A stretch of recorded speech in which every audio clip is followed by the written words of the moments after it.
avec l'arrivée des monnaies numériques banque centrale, autrement dit MNBC en français ou encore CBDC en anglais, ta liberté financière est en danger. Je t'ai préparé une liste de 15 scénarios qui te montrent comment les CBDC pourraient en théorie impacter ta liberté et celle de tes proches, sans que tu puisses y faire quoi que ce soit, même si tu le voulais. Si jamais tu veux voir les 15 scénarios tout de suite sans plus de contexte, je te mets le bon chapitre de la vidéo en toute première ligne de description. Ce qu'on va voir ensemble, entre autres, dans cette vidéo, c'est comment une CBDC peut donner une date de péremption à ton épargne. Et en plus de ça, en bonus, on couplera le concept de CBDC avec un crédit social, comme déjà aujourd'hui on peut le voir en Chine.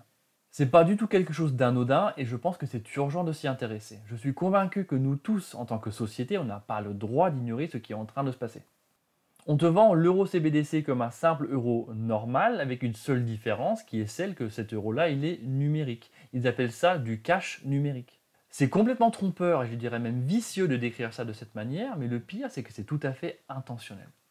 Je ne vais même pas rentrer dans le détail technique de comment fonctionne une CBDC avec sa technologie sous-jacente, c'est pas du tout le but de cette vidéo, mais par contre si ça t'intéresse, fais-moi signe et puis on fera une vidéo dédiée à ce sujet.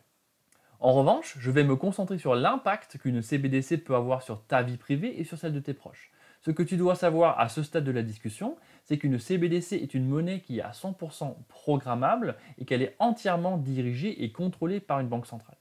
Les CBDC procurent à une banque centrale un niveau de contrôle sur chacune de tes transactions et sur ta vie privée qui était jusqu'ici inimaginable. Les scénarios qu'on va voir dans cette vidéo peuvent presque paraître utopiques et pour autant ils peuvent tout à fait devenir possibles si on accepte des CBDC dans notre quotidien. Le fait de pouvoir t'empêcher toi de partir en vacances si tu en as envie, ça peut presque paraître inimaginable pour un pays qui, sur le papier, est libre et pourtant c'est quelque chose qui peut très très vite devenir réalité avec des CBDC. Salut, moi c'est Marc et bienvenue sur Le Prisme, la chaîne où on met en perspective tous les sujets qui touchent de près ou de loin aux finances personnelles et à l'investissement. Aujourd'hui, on va parler de finances et plus particulièrement de liberté financière. Si tu regardes ces vidéos, j'imagine que tu t'es peut-être fixé l'objectif d'un jour devenir financièrement libre.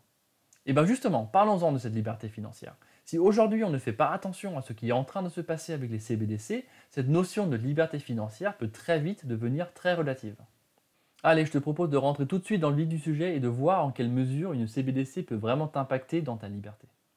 Ce qu'il faut comprendre, c'est que la technologie qui se cache derrière les CBDC permet de tracer chacune de tes transactions, donc chaque achat que tu fais, dans le moindre détail. La banque centrale peut ainsi savoir exactement combien de fois tu as fait le plein de ta voiture ce mois-ci. Mieux encore, la banque centrale peut savoir exactement au litre près combien d'essence tu as mis dans ta voiture en tout et pour tout. De cette manière, la banque centrale peut évaluer en quelle mesure tu as pollué la planète ce mois-ci. Maintenant, à ton avis, qu'est-ce qu'un État ou une banque centrale pourrait faire avec une telle technologie qui lui procure autant de détails sur chacune de tes transactions? Bon, écoute, tu as déjà beaucoup pollué la planète ce mois-ci, donc bon, il faudra peut-être se calmer un petit peu. Ce qu'on va faire, c'est qu'on va te bloquer les paiements à la pompe à essence pour le mois prochain, tu nous en veux pas, hein. Mais par contre, t'inquiète pas, hein, tu pourras toujours te prendre des billets de train ou des tickets de bus. Je ne veux ici pas du tout créer de débat pour ou contre la voiture ou le train, c'est pas le sujet. Par contre, ce que je veux mettre en évidence, c'est qu'avec une techno comme la CBDC, tu ne seras plus libre de choisir comment tu vas au travail. Maintenant qu'on vient de parler de la voiture, parlons justement des voyages et des vacances. Ouais, tu sais, on l'a déjà dit, hein, mais tu as quand même beaucoup pollué la planète cette année, donc ton voyage de rêve au Mexique, je pense que cette année, ça va pas être possible. Ton bilan carbone cette année, il est déjà assez mauvais comme ça, hein, donc tu es d'accord avec moi. Ça n'a aucun sens que tu ailles au Mexique parce que ça flinguerait encore plus ton bilan carbone. Ce qu'on va faire du coup, tu nous en veux pas, on va bloquer ton paiement pour ton billet d'avion pour le Mexique, mais par contre, t'inquiète pas, on pense à toi, tu pourras toujours prendre les autoroutes françaises et payer les péages, là il n'y a pas de souci. Et en plus de ça, entre nous, hein, c'est quand même mieux de dépenser ton argent en Europe, au moins il reste chez nous et il va pas chez les voisins. Bon, maintenant du coup, contraint et forcé, tu restes en France parce que tu n'as pas d'autre choix, mais par contre du coup tu te fais plaisir, tu te fais quelques petits restos. Et oh mon ami, je vois que tu as déjà mangé 2 McDo et une pizza cette semaine. Est-ce que tu penses vraiment que ce resto-là c'est une bonne idée? En plus de ça, sur tes relevés, je ne vois pas du tout d'abonnement à la salle de sport, je ne vois pas non plus de facture pour une paire de baskets, pour aller courir, je vois rien de tout ça. Donc bon, je fais vraiment ça pour ton bien, tu me comprends, mais je vais du coup bloquer tes paiements au restaurant, mais par contre, t'inquiète pas, tu pourras toujours t'acheter des fruits, des légumes et des salades. Non, tu comprends, tout ça on le fait pour toi, hein, c'est vraiment pour ton bien, parce que si tu fais pas assez de sport maintenant, si tu manges trop gras, et plus tard tu risques de coûter très très cher au système non pardon, c'est vraiment pour ton bien qu'on fait ça. Rebelote, et justement, parlons un peu du système social et parlons un petit peu du système de santé. Comprends bien que la technologie des CBDC permet d'interconnecter absolument tout. Maintenant, à ton avis, qu'est-ce qui va se passer le jour où le système des CBDC sera connecté au système de santé? Ouais, mon ami, j'ai vu que l'autre jour, tu as fait une petite prise de sang, et puis bon, les résultats ont montré que tu avais un peu de cholestérol, hein. Donc bon, encore une fois, c'est pour toi, c'est pour ton bien. Ce qu'on va faire, c'est qu'on va bloquer les paiements pour le beurre et le fromage, parce que c'est quand même franchement pas bon pour ton cholestérol, hein. Tu referas peut-être une analyse dans 3 à 6 mois, on est d'accord, et puis comme ça, voilà, si ton analyse elle est meilleure, ben, c'est bon, tu pourras de nouveau acheter du beurre et du fromage, hein, t'inquiète pas. Tant qu'on y est et qu'on parle des bonnes choses, l'autre jour, tu étais avec les copains au bar, tu as bu un coup, bon, tu sors du bar, tu te fais contrôler par la police, et tu avais 1 gramme d'alcool dans le sang. Bon, pas de souci parce que tu conduisais pas. Ouais, mon ami, on a vu ça, 1 gramme d'alcool dans le sang, c'est quand même pas super bon pour toi. Encore une fois, on pense à toi, hein, c'est vraiment pour ton bien. Donc tu m'en veux pas, mais ta bouteille de vin préférée chez ton caviste, hein, ce sera pour le mois prochain, on est d'accord. Là, maintenant, je vais complètement changer de registre, mais aujourd'hui, tu te sens généreux. Tu as envie de donner une petite somme d'argent à une association, peu importe laquelle d'ailleurs. Ah ouais, mais mon ami, mais tu comprends, cette association, on la connaît, et puis franchement, sa cause, elle n'est pas vraiment super noble, hein. Du coup, ce qu'on va faire, hein, tu m'en veux pas, hein, mais on va te bloquer ce virement, parce qu'encore une fois, elle est quand même pas top cette association, mais tiens, si tu veux, moi j'en ai une, elle est superbe. Du coup, ça t'a tellement énervé que tu préfères garder ton argent, et avec cet argent-là, tu vas t'acheter un jeu vidéo. Ah oui, mon ami, on a vu que récemment, tu avais acheté des jeux vidéo un peu trop souvent, et en plus de ça, ils sont un peu trop violents, donc bon, on va peut-être éviter celui-ci, hein. Ouais, tu comprends, parce qu'après, tu vas confondre ce qui se passe dans le jeu vidéo avec la vie réelle, et tu vas aller agresser des gens dans la rue, tout ça, donc c'est quand même pas super sympa. Mais par contre, t'inquiète pas, on t'a pas bloqué ton argent pour aller acheter des jeux de société, t'inquiète pas. Le lendemain, tu as une grosse journée de travail après une longue semaine, tu rentres chez toi, tu n'as envie de rien faire d'autre à part un petit Netflix ou encore regarder un petit match de foot. Ouais, mon ami, t'as quand même déjà passé beaucoup de temps cette semaine devant les divertissements et Netflix et tout ça. Et puis bon, t'as quand même pas été super productif pour la société. Tu pourrais peut-être faire autre chose de ton temps. Donc bon, tu m'en veux pas. Mais le mois prochain, ton paiement Netflix, on va le bloquer, hein, c'est mieux pour toi. Bah là, c'est pareil, tu pètes un câble, tu sors de chez toi, tu vas au prochain bureau de tabac, tu t'achètes un paquet de clopes et un petit ticket de loto. Et oh mon ami, on a vu que la semaine dernière, quand même, t'es déjà allé au casino et tout, donc bon là maintenant t'achètes un ticket de loto. On a vraiment peur pour toi que tu tombes dans l'addiction au jeu, hein. Pour ta sécurité financière et ton bien-être mental, hein, tu nous en veux pas, on va te bloquer ça, tu nous remercieras plus tard. Le lendemain, il y a ton meilleur ami qui te recommande une superbe pièce de théâtre que tu aimerais bien aller voir, mais c'est vraiment une pièce de théâtre qui est très très prisée. Ah oui, mon ami, c'est vraiment une superbe pièce de théâtre, très bon choix, mais malheureusement, il y a beaucoup de gens qui aimeraient aller la voir, celle-là, et les places sont malheureusement très limitées. Pour vraiment comprendre le message de cette pièce de théâtre, on estime qu'il faut déjà avoir un certain niveau d'études, et bien toi, malheureusement, tu ne l'as pas vraiment, hein, donc tu nous en veux pas, mais bon, fallait bien qu'on fasse un tri, donc on préfère donner accès aux personnes qui ont un certain niveau d'études que toi tu n'as pas. Mais là c'est pareil, après ça, qu'est-ce que tu fais? Bah tu pètes un câble, donc tu te dis, bah tiens, je suis pas éduqué, tu vas voir, je vais aller m'acheter un nouveau livre, ça va être bien. Il y a un livre en particulier qui t'intéresse, qui a été écrit par quelqu'un en dehors de l'Europe et qui partage des points de vue qui sont un peu différents de ce qu'on a l'habitude de voir ou d'entendre.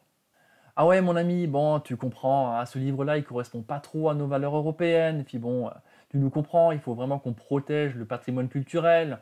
Donc bon, ce livre-là, on va peut-être quand même te bloquer le paiement. Mais par contre, t'inquiète pas, tu peux t'acheter un autre livre.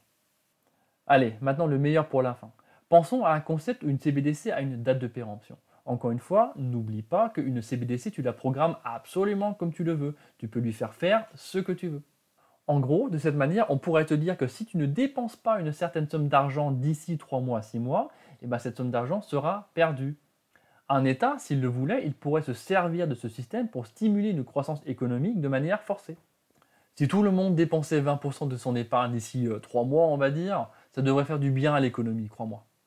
Bon allez, tu sais quoi, on va faire ça, c'est une bonne idée. Tu vas dépenser ton argent dans les 3 mois, sinon après il ne vaudra plus rien. Mais t'inquiète pas, tu pourras toujours épargner plus tard, t'inquiète pas. Tu ne me crois pas? Tu penses que c'est impossible? Eh bien tiens, regarde, cadeau. You can have programmability, units of central bank currency with expiry dates. You could have, as I argue in my book, a potentially better and some people might see it, or a darker world where the government decides that units of central bank money can be used to purchase some things, but not other things that it deems less desirable. Pour info, je te laisse le lien vers cette vidéo en description. Combinons maintenant tout ça avec un système de crédit social. Tu sais, le truc où on te donne une note sociale selon un système complètement arbitraire et défini par un État. La règle dans ce système, c'est moins ton crédit social est élevé, moins tu as accès à tout un tas de choses. Encore une fois, je ne suis pas en train de l'inventer, regarde ce qui est déjà en train de se passer en Chine. C'est le week-end, t'as bien travaillé, maintenant tu veux aller au resto le vendredi soir avec tes copains. Ah non, désolé monsieur, malheureusement ça ne va pas être possible pour vous ce soir dans notre restaurant, parce que dans notre restaurant, malheureusement, il n'y a que les personnes avec un certain crédit social qui peuvent faire des paiements. Malheureusement, votre score social n'est pas assez élevé, donc vous ne pourriez même pas payer l'addition à la fin, donc on ne peut malheureusement pas vous accepter. Par contre, pour vos amis, il n'y a pas de souci, eux, ils peuvent venir. Admettons maintenant que ton score social détermine un rayon autour de ton domicile où tu as entre guillemets le droit de payer quelque chose. Encore une fois, ce n'est pas quelque chose que j'invente, t'as qu'à aller regarder ce qui se passe déjà aujourd'hui en Chine. Par exemple, on va dire que si tu as un score social plutôt faible, tu as le droit, entre guillemets, de payer dans un rayon de 5 km autour de chez toi. Si ton magasin il est à 6 km de chez toi, en gros ça ne sert à rien pour toi d'y aller parce que dans tous les cas tu ne pourras pas payer, tu ne pourras pas consommer dans ce magasin. Un autre exemple, c'est que par exemple, tu peux prendre un billet de train qui t'emmène à 3 arrêts de train, mais par contre, tu ne peux pas payer pour un billet qui t'emmène à 4 arrêts. Et même en admettant que maintenant tu fraudes et que tu ailles quand même à ce 4e arrêt, une fois sur place, tu ne pourrais rien faire, tu ne pourrais même pas racheter ton billet de retour. Donc tu serais coincé, parce que tu es en dehors de ta zone de rayon de 5 km. Est-ce que, à ton avis, pour un État ou pour des personnes mal intentionnées, ça c'est pas un système parfait pour isoler des personnes d'une société ? Encore une fois, tu ne me crois pas, regarde ce que je t'affiche à l'écran, ce qui se passe déjà aujourd'hui en Chine, c'est vraiment pas loin de ce que je viens de décrire. Pour ton information, là aussi, je te laisserai le lien de cet article dans la description. Et pour finir, si tu es sur cette chaîne, tu as peut-être déjà pensé au fait de créer un business, de créer une entreprise. Souvent, quand tu crées une entreprise, il faut passer par une levée de fonds, et entre autres, parfois ça passe par un prêt bancaire. Ah oui monsieur, on comprend vraiment bien votre projet, en plus il a l'air bien sur le principe, mais bon, vous comprenez, vous fumez un peu trop, vous achetez un peu trop d'alcool, et en plus de ça, vous fréquentez des bars avec des personnes dont le score social est plutôt faible, donc pour nous, vous êtes une personne à risque, donc malheureusement, on ne va pas pouvoir vous suivre. Je vais m'arrêter là avec ces exemples, parce que je pense que tu as compris où je voulais en venir. S'il y a une chose que j'aimerais que tu retiennes, c'est vraiment que c'est une monnaie que tu peux programmer comme tu le veux. Ce n'est pas simplement un euro numérique comme on aime bien nous le vendre. C'est justement ça qui est vicieux dans le discours de nos hommes et de nos femmes politiques. Ce que j'essaye de faire avec ces vidéos, c'est vraiment d'éveiller les consciences. Je fais exprès de te provoquer et je veux faire en sorte que tu te poses des bonnes questions parce que tôt ou tard, c'est des questions qui te concerneront. Ne me crois d'ailleurs surtout pas sur parole. Je t'invite vivement à aller consulter d'autres sources, prendre d'autres avis et te faire tes propres opinions. C'est hyper important. Réfléchis aux conséquences d'un tel système pour toi-même, pour ta famille et pour tes proches, et pose-toi la question si vraiment tu es d'accord avec ça. Si tu veux bien, essayons maintenant de débunker un peu tous les arguments qu'on entend régulièrement à ce sujet. Commençons par le suivant. Ah non mais attends, on vit en Europe, on vit dans des pays libres, on vit dans une démocratie, nos États ne feraient jamais ça. Dans l'immédiat, la question n'est pas est-ce qu'ils le feront ou pas, mais réellement la question importante c'est est-ce qu'ils pourraient le faire s'ils le voulaient ou pas. C'est ça qui est important. En d'autres termes, tu es obligé, tu n'as pas d'autre choix que de faire confiance à une instance centralisée pour qu'elle ne fasse pas quelque chose qui ne soit pas dans ton intérêt. Maintenant, c'est à toi de te poser la question, est-ce qu'aujourd'hui tu as assez confiance dans ton système politique dans lequel tu es ou pas? Tu sais quoi, je vais jouer le jeu, je vais aller dans ce sens-là. Admettons pour une seconde que l'ensemble du système politique, 100% du système politique est parfaitement bienveillant. Même si c'était le cas aujourd'hui, est-ce qu'il y a quelque chose ou quelqu'un qui te garantit que ce sera aussi le cas demain? Une fois que la technologie est en place et que les CBDC sont adoptés par une large population, qui te garantit que les hommes et femmes politiques agiront dans le futur toujours pour le bien de toute la population? Une fois que tu es dans le système, comment tu ferais pour en ressortir même si tu le voulais? Passons maintenant à l'argument suivant. Ah ouais, mais de toute façon, l'État n'a pas le droit de le faire parce que ce sont des données confidentielles. Personne n'a le droit d'aller consulter mon dossier médical et personne ne peut m'empêcher de manger, de boire ou de faire ce que je veux. Je vais te répondre à ça par une question. Est-ce que tu penses vraiment que la notion de confidentialité ou de protection des données s'applique de la même manière à un État que ça s'applique à toi, à un particulier? Oui, moi, Marc, le particulier, je ne peux effectivement pas aller consulter ton dossier médical. C'est vrai, c'est confidentiel. Mais est-ce que tu penses vraiment que la même chose s'applique pour un État? En fait, ça revient presque à la même réponse que précédemment. La question n'est pas de savoir est-ce que l'État a le droit de le faire ou pas, mais la question c'est de savoir est-ce qu'il peut le faire s'il le veut ou pas.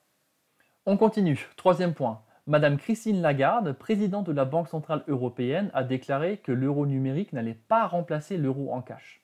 Elle a dit que les deux allaient continuer à coexister. Donc l'argument que j'entends à ce sujet, ça devient donc « Ah mais si tu n'as pas envie de te servir des CBDC, t'as qu'à continuer à te servir du cash ». C'est vrai, Christine Lagarde a effectivement déclaré ça et je te mettrai d'ailleurs le lien vers cette vidéo en description. D'ailleurs, je t'invite vivement à aller voir et écouter cette vidéo avec une oreille un peu critique suite à ce qu'on vient de voir ensemble maintenant. La question ici, c'est encore une fois une question de confiance. Est-ce qu'aujourd'hui tu y crois? Est-ce que tu as assez confiance en tes représentants politiques pour croire que ce qu'ils disent est effectivement ce qui va se passer dans le futur? Admettons pendant une seconde que dans le futur, il y a maintenant assez de personnes qui se servent des CBDC et la Banque centrale décide, pour n'importe quelle raison, de retirer progressivement le cash en circulation. Maintenant, toi en tant que particulier, devant fait accompli, qu'est-ce que tu pourrais faire? Eh bien justement, rien du tout. En préparant cette vidéo, je suis tombé sur quelqu'un qui justement parlait du cash en Australie. Je te mettrai le lien vers cette vidéo en description. Justement, il décrit comment la société australienne est en train de devenir cashless, donc sans cash. Est-ce que tu penses maintenant que s'il y a plusieurs continents, plusieurs pays qui continuent progressivement à retirer leur cash de la circulation, est-ce que tu penses vraiment que l'Europe ne le fera jamais? Est-ce que tu penses vraiment, comme le dit Christine Lagarde, que les deux, CBDC et cash, vont toujours continuer à coexister? Maintenant, je t'entends dire, et d'ailleurs à juste titre, ok, super, mais maintenant, quelles sont les solutions? Concrètement, qu'est-ce qu'on fait? Déjà, premièrement, s'y intéresser, se renseigner et s'informer. Consulter plusieurs sources, prendre plusieurs avis, se faire ses propres opinions, et d'ailleurs, tu es déjà en train de le faire en regardant cette vidéo. Deuxièmement, sois attentif à tous les petits changements qui paraissent insignifiants. Un petit changement par-ci, un petit changement par-là, ça se passe tout en douceur jusqu'à ce que tu atteignes un point de non-retour.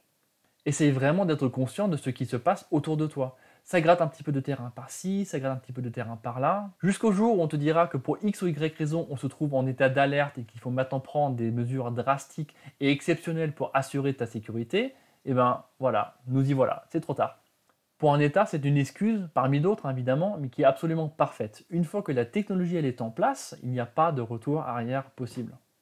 Troisièmement, prépare-toi. Qu'est-ce que tu ferais toi si un jour vraiment on t'enlevait ces libertés? Est-ce qu'aujourd'hui tu considères que tu es prêt, tu es préparé? Est-ce que tu t'es déjà intéressé au système économique alternatif? Je te parle ici de blockchain, je te parle de crypto-monnaies qui justement ont été inventées pour sortir de la dépendance d'une instance centralisée. S'il y a vraiment un moment où il faut commencer à s'intéresser, si ce n'est pas déjà fait, au système décentralisé, c'est vraiment maintenant.